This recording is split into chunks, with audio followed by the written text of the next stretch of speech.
Welcome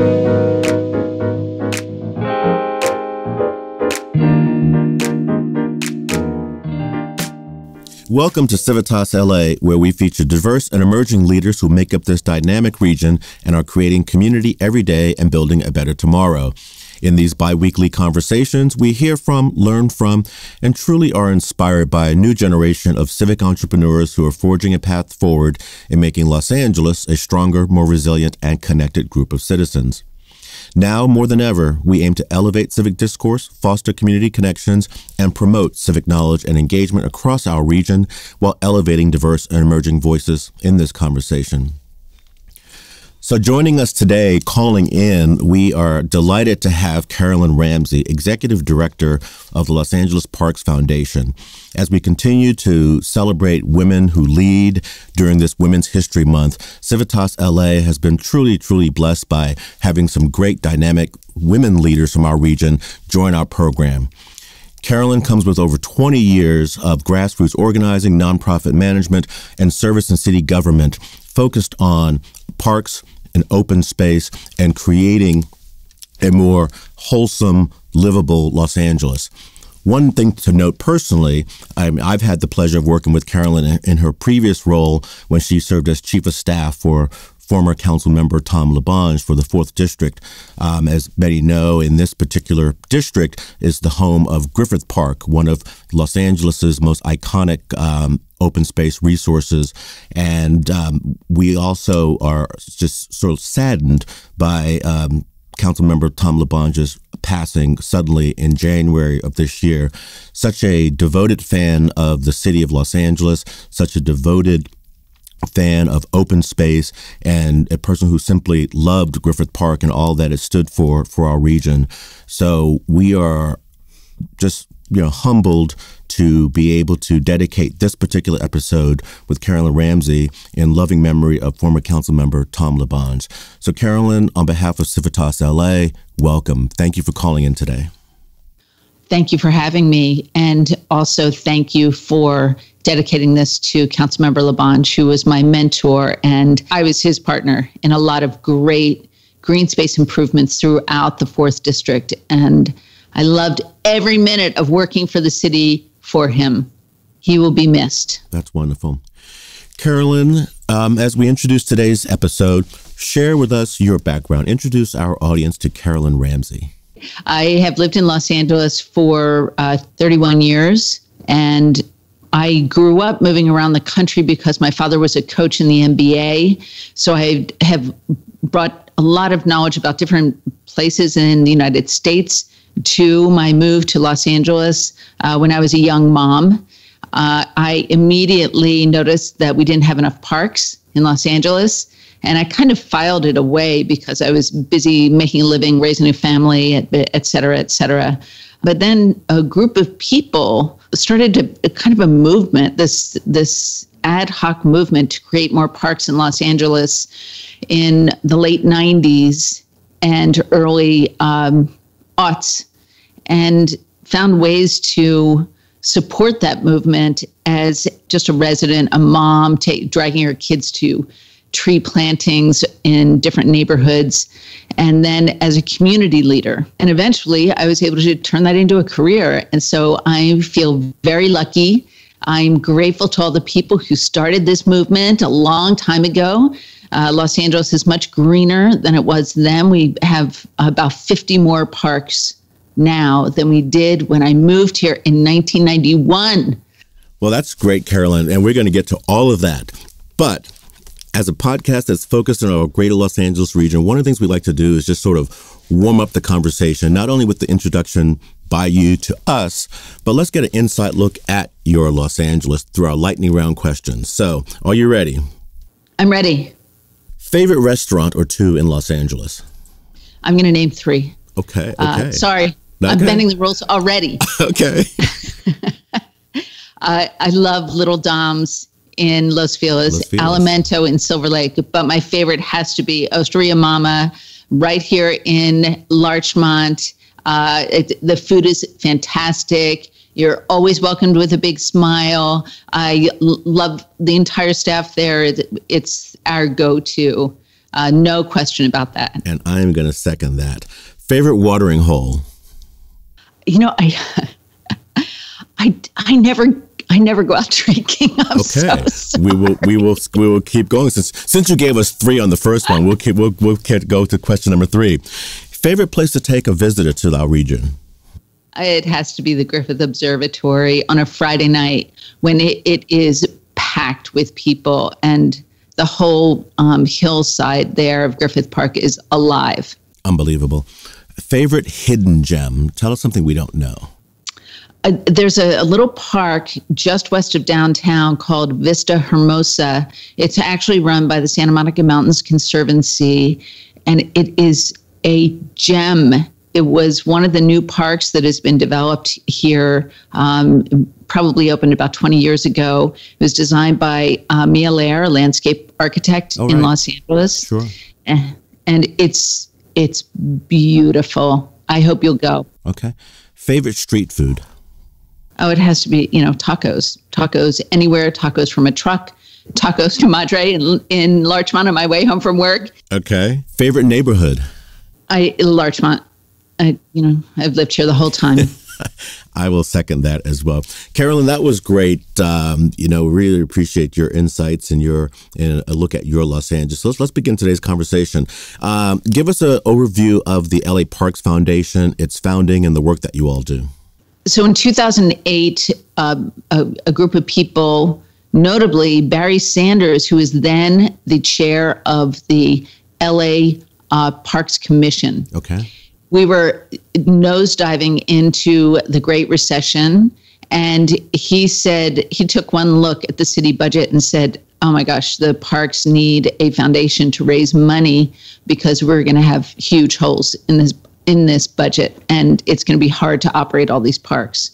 So he and Judith Kiefer, who's an extremely experienced, wonderful, smart executive director who has worked in parks for much of her career, they together launched the LA Parks Foundation in 2008. Okay. Since then, the organization has raised $35 million for direct improvements to city parks. The organization, we raise the money, and then we manage the installation of projects from artificial turf soccer fields, which we're installing one of them in Westwood right now, to fitness equipment, to walking paths, to trail signage and trees, and just every improvement from to uniforms for girls soccer all the way up to $3 million soccer complexes. Wow. Okay. According to the City of LA's own Department of Recreation and Parks, there are 450 city parks across the city, 16,000 acres of parkland. Something that I read said 422 playgrounds, 321 tennis courts, 184 rec centers, 62 swimming pools, 26 skate parks, 13 golf courses, 12 museums, 9 dog parks, 187 summer youth camps, 12 museums, and more. So yes, we are a very large region. LA's 465 square miles. But considering all this, how do you view the state of our city's park and recreation assets? There just aren't enough parks. There's always a demand for greater access to green space. Angelinos are healthy. They love being outside. We have spectacular weather, but we still need more parks to serve the demand from this population. If you go to Runyon Canyon on any afternoon of any day of any week, you know that we need more park space because those trails are teeming with people. It's like being stuck on the 101 freeway at 4 o'clock, Runyon Canyon. It's not fun. Right. And my family hikes to the Hollywood sign every Christmas Day. And you see people from all over the world hiking up there. And it's a rigorous hike. But still, people come to Los Angeles. They want to get outside. That's what we're known for. It is our brand. And we want to meet the demand of that eagerness to be outside, enjoying the weather and working out or playing. So I guess then, while those stats and those numbers may seem impressive on the surface, I noted that the Trust for Public Land, where I think you served for a period of time, they do a periodic park score of major cities. And the last park score project was in 2018, where out of the 100 largest cities in the U.S., LA ranked only 74th. And so you've got cities like Minneapolis and St. Paul and San Francisco that are scoring 80 out of 100 points, and LA is only scoring 41. So why do you think LA fares so poorly relative to the other major cities? Well, Los Angeles was really conceived as a quote unquote private city. When it was first developed, it was mostly single family housing with big backyards. We have a weak civic government system with a weak mayor model because the city was developed at a time of major corruption in a lot of other big cities, particularly on the East Coast. A lot of people left those cities, came here and said, we're going to prevent that from happening here. And one of the consequences of that is that the parks that were developed in cities like Boston and New York, they were really developed as communal grazing places for livestock during colonial times. And, Central Park, that was developed long before Upper Manhattan was developed. These parks were created because of demand in undeveloped parts of those cities. Sure. So Los Angeles was developed as a private city, and they just didn't create many parks. Okay. Griffith Park was owned by Colonel Griffith, and he deeded it to the city. So that was, one exception to this rule. But LA was really conceived as a city where everybody had their own private backyard, Eden. Own private space. Right. So I'm curious, when you said that the Parks Foundation came into being in 2008 during the first economic crisis, I was going to ask you what the challenges were at the time, and that was clearly the city budget impact. Fast forward to 2020/21 and the negative budget impacts to city budgets due to COVID. How has that impacted your work at all, and how has that impacted your ability to continue to provide for parks and open space?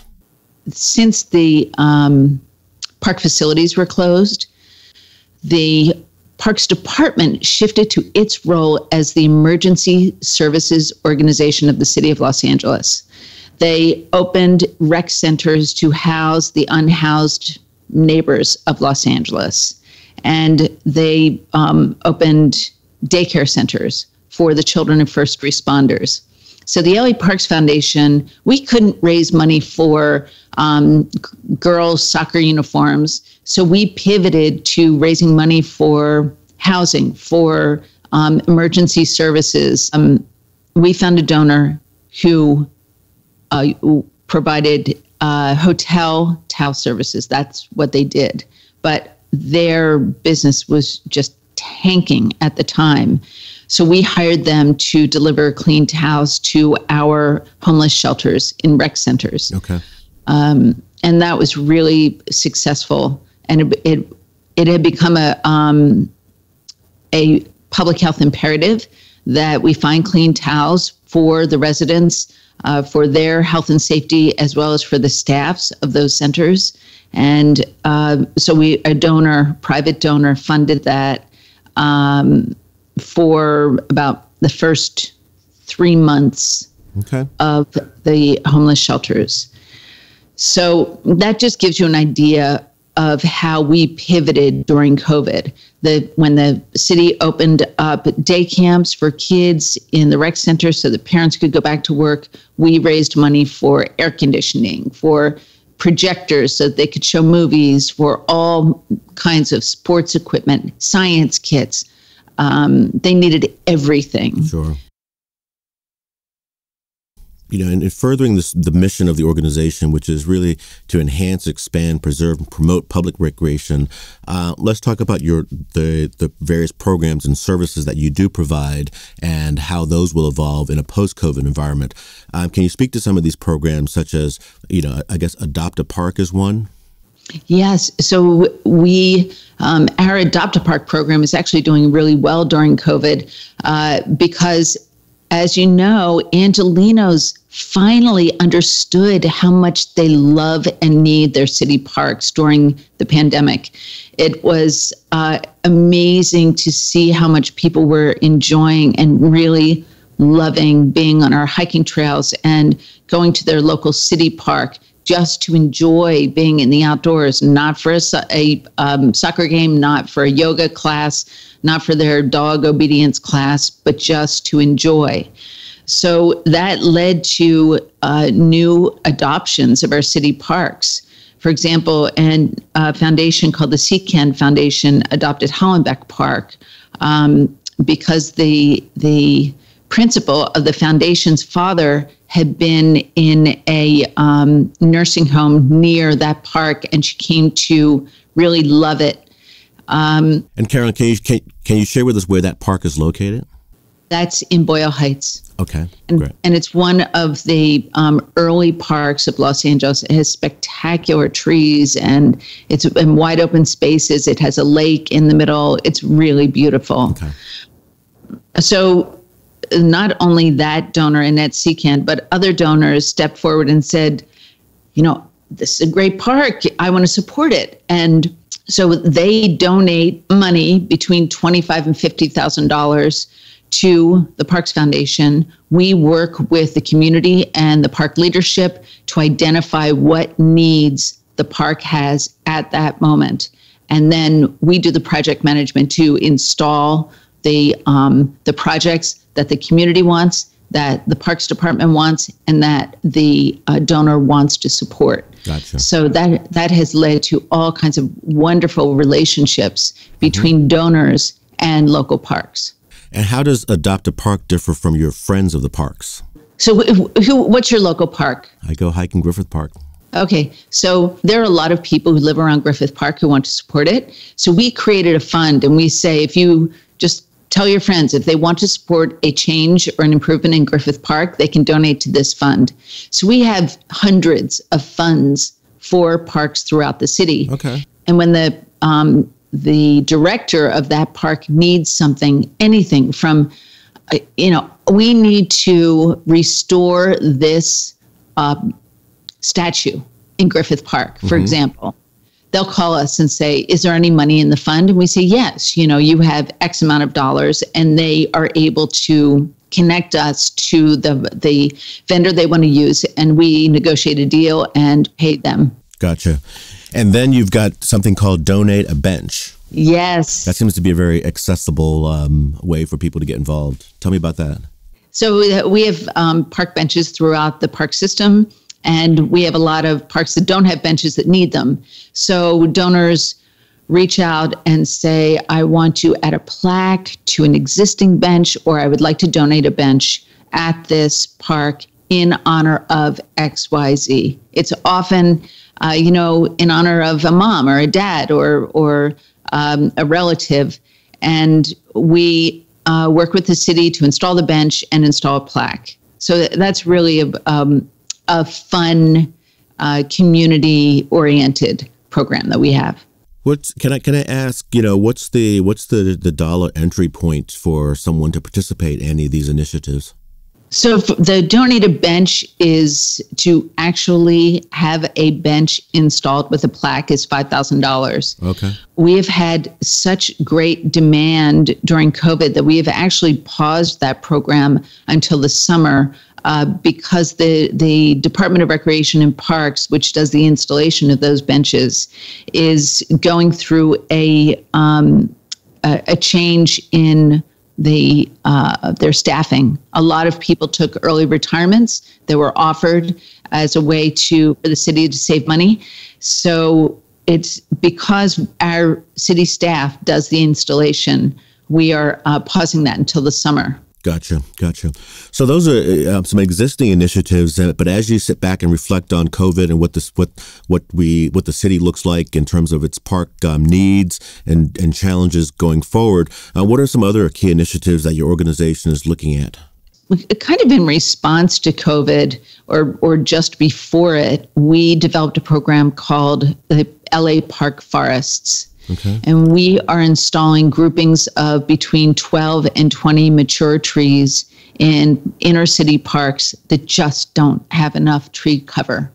So that has been incredibly popular. We've installed 3, one at Lemon Grove Rec Center in Hollywood, one at Mar Vista Rec Center in Mar Vista, and the other in Griffith Park. So we work again with a donor, the department, and the community to identify where the forest should be installed and how many trees can fit there and what are the appropriate species of trees. And then we contract with a private contractor who does the installation and then maintains the trees for 2 years until they're fully adapted and acclimated. This has been such a beautiful program, and we've been able to install those 3 partly because of COVID, because the parks are there is less going on in the parks. There's not much construction going on. And so we can get in there, install the trees, and be gone in a matter of hours.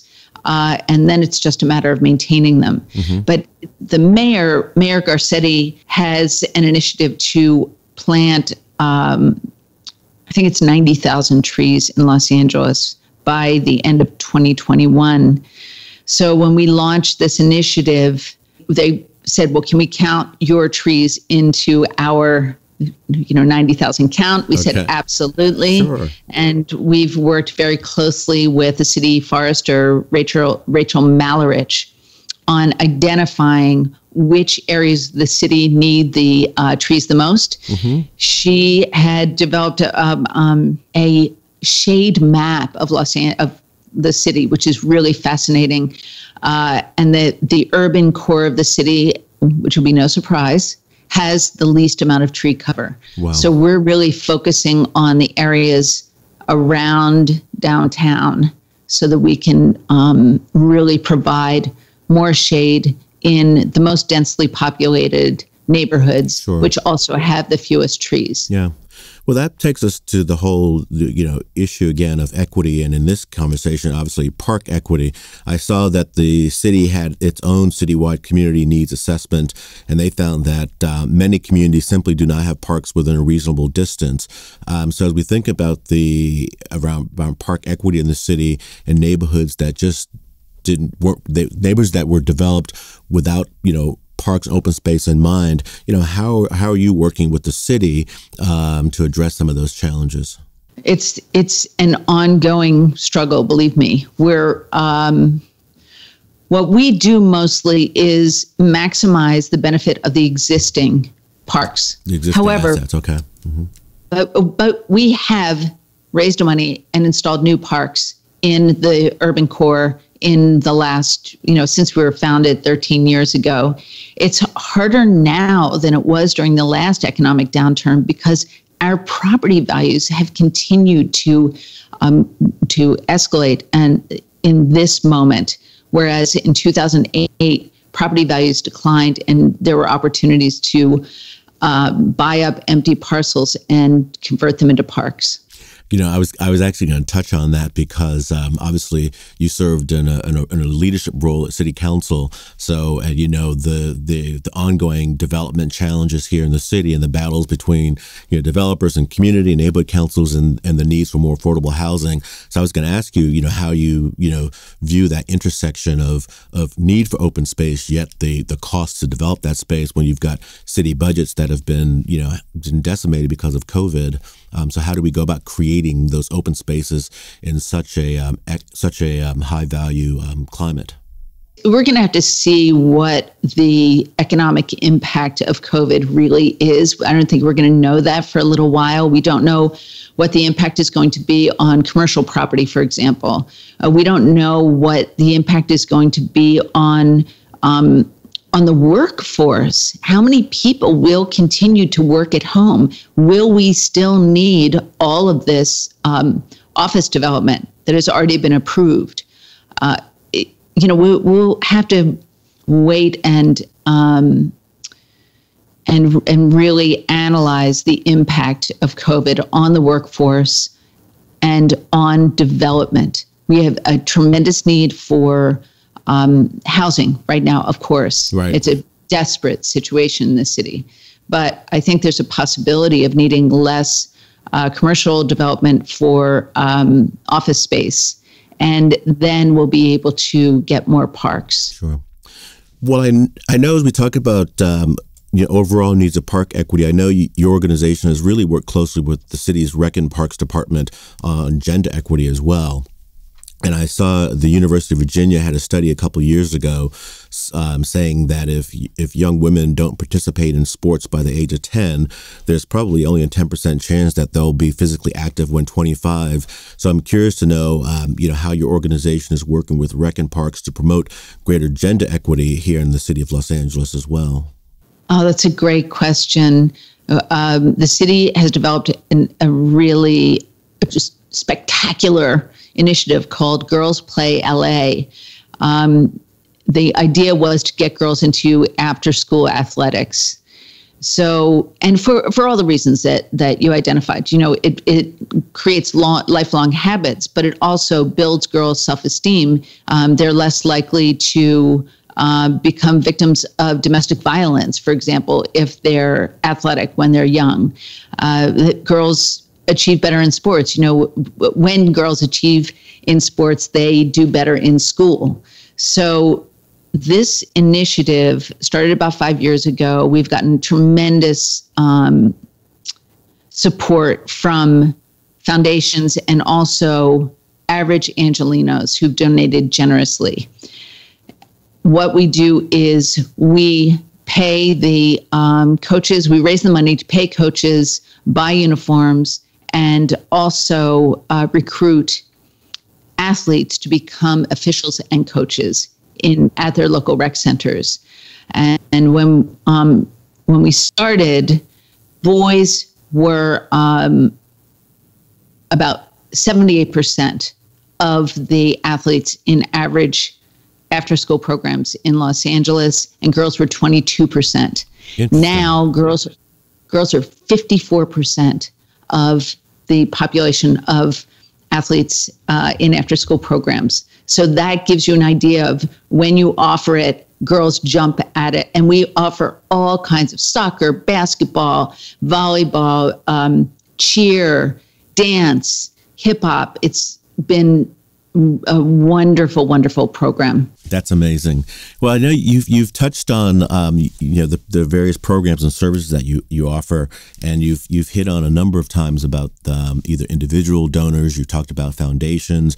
Obviously, you've highlighted a lot the work of Rec and Parks. I'm going to give a shout out to Mike Schull, the general manager over Rec and Parks, who does such a great job for our city and our region. But so here at Civitas LA, we always like to highlight collaboration and partnerships, because that's how things get done. So can you speak to some of the key initiatives and partnerships that you've all have inspired and instigated over the years? Well, I've worked with Mike Schull for a long time. He's such an excellent leader of the department. He's smart. He is a civil engineer and has attained the highest level of certification as an engineer. So whenever we're talking about installations, he'll say, oh yeah, we can do this because blah, blah, blah. I mean, he knows the parks really well, but he also has a level of expertise that it affects the ability to build. And I appreciate that so much because we can just cut to the chase right away. Right. And he also has the commitment of his team at the department. Everybody really loves and respects him. So we work with the department at all levels. We never are out on our own at the beginning, at the lead on a project without them right beside us. Mm-hmm, mm-hmm. So the Park Forest Initiative, of course, the first person I called was Mike. And when I described it to him, he said, yes, do it. Okay. So that's one. But I'm curious to know about private sector collaboration as well, because I remember we talked a couple years ago and you had a really exciting one with the LA Clippers. Yes. So the Clippers, have, they donate through a $10 million donation to the Parks Foundation. They have resurfaced every single basketball court in a city park, indoor and outdoor. I cannot tell you what a huge impact this is having on our parks, because for a lot of our gyms, a lot of our rec centers, the gym and the basketball court are the central feature of the rec center. So to see a brand new ash court in these rec centers has been transformative. They also donated the backboards and sleeves and all these different basketballs so that kids will play. So that has just been transformative. And how many courts are we talking about? 321. All 321. Wow. Yes. Wow. Yes. Okay. So we are almost finished. We will be finished by the end of March, all of those installations and upgrades. Wow. And again, we work so closely with the department because during COVID, a lot of rec centers have been multitasking either as homeless centers or alternative learning centers in a partnership with LAUSD or camps. Summer camp, winter camp, so that during school breaks. So it's really become complicated. Mm-hmm. It's we're constantly playing a match game, yeah. Particularly now. So in addition to obviously the public-private partnership with Rec and Parks, which is great, and the work with LA Clippers, are there any other collaborations that you might want to highlight? Right. So just an example of the work we do, the DWP had a remnant orange grove left over from the 1950s on one of its properties in Franklin Canyon, adjacent to the city of Beverly Hills. So they came to us and said, we don't know what to do with this. And it's overgrown. The neighbors are complaining about it. So since 2009, the Los Angeles Parks Foundation has restored the orange grove. We added many, many new orange trees of different varieties. And we partner with the organization Food Forward. We partner with the organization Food Forward, and all the oranges go to soup kitchens and homeless shelters throughout the city. We're only able to do this through the generous support from the David Bonnet Foundation, which has supported the Orange Grove, and also City National Bank. Both of them have supported the Orange Grove Initiative for 10 years. It's been fantastic. And as the work evolves, you've got a great city partnership, you've got some great private partnership. What are you looking to do next? What sorts of collaboration and partnerships are you looking for? And what's a call to action for Civitas LA listeners to this episode? How do they find you and get involved in your work? Please visit our website at www.laparksfoundation.org. Call the office at 310-472-1990 or call me at 310-488-6158. We are always looking for partners who are interested in improving and preserving our LA city parks. So tell me, we get past COVID. What's in store for the LA Parks Foundation? What is your prognosis for the future of open spaces in our city? How do we advance more park equity in our region? Well, I think we need more members of the public to demand it from their council members throughout the city. Nothing is going to happen without public funds. Fortunately, we have a robust state park bond measure, Prop 68, which was approved overwhelmingly by voters, as was a county measure, Measure A, a few years ago. So we leverage those funds to raise private dollars, which are always going to be smaller. But that's how we really make change happen. And we're just being very ambitious. The department is being very ambitious, but we need the public to step in, demand more parks because they want them. We know that. And we can leverage public and private investment to make it happen. Sure. Well, again, and as you said, this city is so replete with, wonderful single-family residential neighborhoods with front yards and backyards, and those are the folks that generally have the resources and the ability to demand change from the public sector. And they've been very successful in doing that. So normally, Carolyn, as part of our lightning round question, we would include a question about favorite hike or park. But since this is the topic of this episode, we would save it to the end.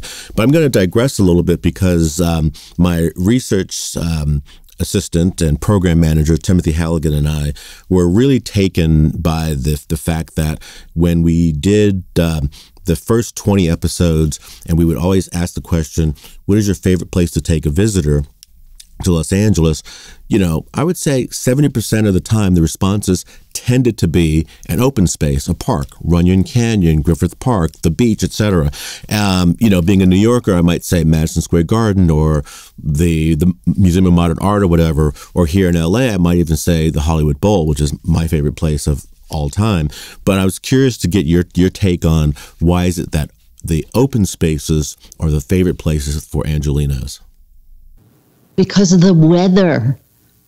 Everybody wants to be outside in Los Angeles, and why not? And we have spectacular parks where people can ride their bikes or play golf or throw a frisbee, play with their kids, run with their dog, hike, swim. Our parks are so underappreciated. I'm glad to hear that people always named parks, because I feel as though people don't have it at top of mind that Los Angeles has spectacular parks throughout the city. And they really do capture the spirit of Los Angeles. Griffith Park is one spectacular park, but since you were asking about this, I really thought about what I would say as a gem of a park that most people don't know about. And that is, it's in San Pedro, and it's called Point Fermin Park. So when you get out of your car, it just looks like a big lawn with lots of beautiful shade trees, and people are sitting out in little lawn chairs and having picnics, and kids are running around. But then at the far end of the park is a beautiful wall that overlooks the ocean. So the view is spectacular. And there's the original lighthouse for Los Angeles, which was built in like 1910 or 1900, Point Fermin Lighthouse. And it's a beautiful little arts and crafts lighthouse, and it's a museum. So it's wonderful. Well, that is an amazing segue, only because, not to give it away, but we have an upcoming episode with legendary Southern California developer and fellow Hancock Park resident, Wayne Ratkovich, to talk specifically about the work that they're doing with the San Pedro waterfront revitalization. So that is an amazing part of the conversation. So given all of that, let's go back to our lightning round question. Tell us your favorite park in Los Angeles. Well, the Point Fermin is one. I don't have one. I really don't. Okay. I have so many parks. I mentioned Vista Hermosa. I work in Griffith Park every day, and we literally have families of cottontail bunnies all around the office. So, sometimes I have to say, come on, get back to work, because everybody's at the windows looking at the deer and the bunnies and all the coyotes that are always present around us. So that Griffith Park it truly captures the feeling of Los Angeles. It is mostly native habitat throughout. People just love Griffith Park, love hiking in Griffith Park, love going to the Greek Theater, love going to the Griffith Observatory. It really offers so much culturally and physically to the city. Well, I think during this COVID period, the only time that I've, seen people really has been a small group of business associates when we've done our 7 a.m. hikes in Griffith Park.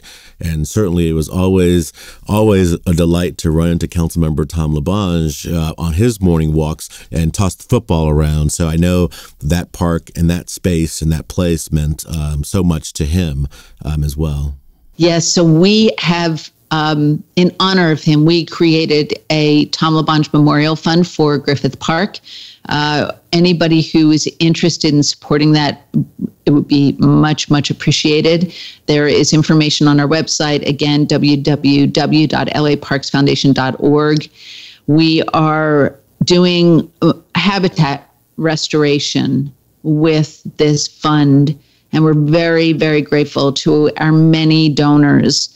But this isn't to build a new anything. It's to create spaces that will be memorable in his honor.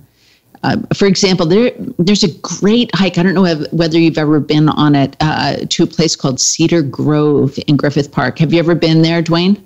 I go with some of my Hollywood Chamber board colleagues, and they know the way. I think I would get utterly lost, but so I can't specifically reference that spot. It's beautiful, and it's really just cedar trees that are now mature, that go out onto a point overlooking the basin, the spectacular view of Southern California, and it's really just all natural. The only thing, there are a couple of benches there, but otherwise it's just trees and understory plantings. But it's so beautiful that it instills that feeling of the wonder of nature. And that's what we want to achieve with any installations we do in honor of Councilmember LaBonge. That's great. And again, we will make sure that that's in the episode notes, www.laparksfoundation.org. Carolyn, this has been a great conversation. Really excited to have you calling in today, and really excited about the work of the LA Parks Foundation. Obviously, there's a lot of food for thought. But as we do on Civitas LA with all of our guests, we give you the final word. Any closing thoughts? Well, first of all, thank you for doing this. We need more civic engagement in Los Angeles, and I think people don't know how to do it. So thank you for creating this podcast. I've heard so many wonderful interviews with people, and a lot of whom I've met before, but hearing their just about what they're doing, the work that they're doing to bring Angelenos together is really inspiring. So thanks for that. And to anybody else who's listening, support your parks, support more funding for parks, talk to your friends who have a lot of money and like parks, and www.laparksfoundation.org. We would love your support. Outstanding. Carolyn, this has been a great dialogue. We appreciate your time this morning. We appreciate your service to community. Hopefully we can have you on again to discuss the progress you're making, and perhaps post-COVID we can actually have a roundtable podcast discussion in one of our great LA parks. So thank you for this morning. Great. We would love to partner with you on that. Thanks. Thank you. And to our audience, thank you as always for tuning in. We hope you enjoyed this program, and we hope you'll join us in 2 weeks as we look forward to another great conversation. Also, for our listeners and previous Civitas LA guests, I'm really excited to also let you know of the upcoming conference, May 11 and 12, being organized by the Center for Nonprofit Management. Some may remember that Maura Harrington from the Center for Nonprofit Management was on episode 25. And their organization is organizing their annual Nonprofit Leaders Conference. And it's just a great annual event for nonprofit leaders throughout the region. So if you have availability, this is being held virtually, and you could go to www.cnmsocal.org and learn more about the conference. It's a great way to elevate your organization, connect with other nonprofit leaders throughout our region, and we hope you'll take advantage of that. Once again, Center for Nonprofit Management, www.cnmsocal.org. And as we say, until we meet again, stay strong and find a way to get involved. Thank you all so much.